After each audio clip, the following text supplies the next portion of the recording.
Hello everyone, আসসালামু আলাইকুম সবাইকে। আশা করছি সবাই অনেক ভালো আছেন। অনেক দিন পরে একটা লং ভিডিও আনলাম। আসলে অনেক কিছুই ভিডিও করা হয়, কিন্তু এখন আর আগের মতো লং ভিডিও দেওয়া হয় না।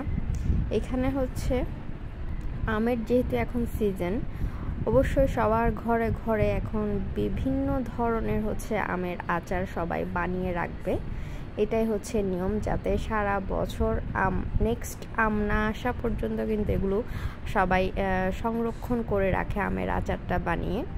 তাই এখানে আজকে আমার খোসা সহ যে কচি আমগুলো আছে ওগুলো দিয়ে আচার বানাবো। তাই এখানে পাঁচফোড়ন, সরিষা বাটা আর যা যা ইনগ্রেডিয়েন্টস দরকার, এরপর শুকনো মরিচ, রসুন, লবণ, মশলা যা যা দেওয়া দরকার। এখানে রসুন বাটা, সব কিছুই সরিষার তেলে ভালো করে নেড়ে চেড়ে নিয়ে নিয়েছি। আচারটা আসলে যার যার ব্যাপার, যে যেভাবে বানাতে চাই। আর এই আচারটা এবার একটু টক রেখে বানিয়েছি, কারণ এটা ভাতের সাথে এই ধরনের আচার খেতে কিন্তু খুবই ভালো লাগে।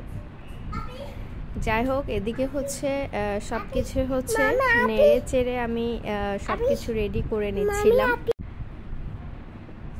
ভালো করে, যাতে এই যে মশলাপাতি আমি যা দিয়েছি এগুলো যাতে একটু ভালো করে কষে যায়। তাই এখানে একটু বেশিক্ষণ সময় ধরে এটা নাড়াচাড়া করে নিতে হবে। আর এখানে আমি মশলার মধ্যে হলুদের গুঁড়াটা একটু বেশি দিয়েছি, সামান্য গুঁড়ো মরিচ আর সামান্য মশলা দিয়ে নিয়েছি এখানে। আর তেমন বিশেষ কিছু আমি এখানে দিইনি।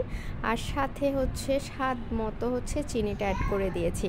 আর একদম আস্ত আস্ত রসুন রেখেছি, কারণ আমার মনে হয় আস্ত রসুন রাখলেই আচারের, যে কোনো আচারের স্বাদ দ্বিগুণ কিন্তু বেড়ে যায়।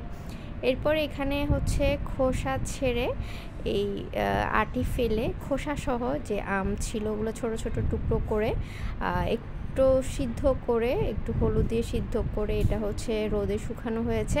এরপর এটা এখানে মশলার সাথে আমি অ্যাড করে দিয়েছি।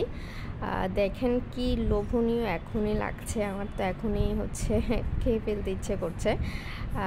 এত মজা হয়েছে আচারটা, অনেক বেশি। আমের আচার আসলে যেভাবেই বানান না কেন খুবই মজা হয়। আর এইসব ছিলকা সহ কিন্তু আচারটা বানালে কিন্তু খুবই মজা হয়। এটা পরের দিন আমাকে বলেছি বিরিয়ানি রান্না করতে আচার দিয়ে, যাতে খেতে পারি। আর এদিকে ছাগলের মাংস দিয়ে বুটের ডাল, আর এদিকে নর্মাল যে সালাদটা, ওই সালাদটা করেছে। আর এই যে আচার অলরেডি বয়ামে চলে গেছে, এক রোদও কিন্তু এখানে দিয়ে দেওয়া হয়েছে।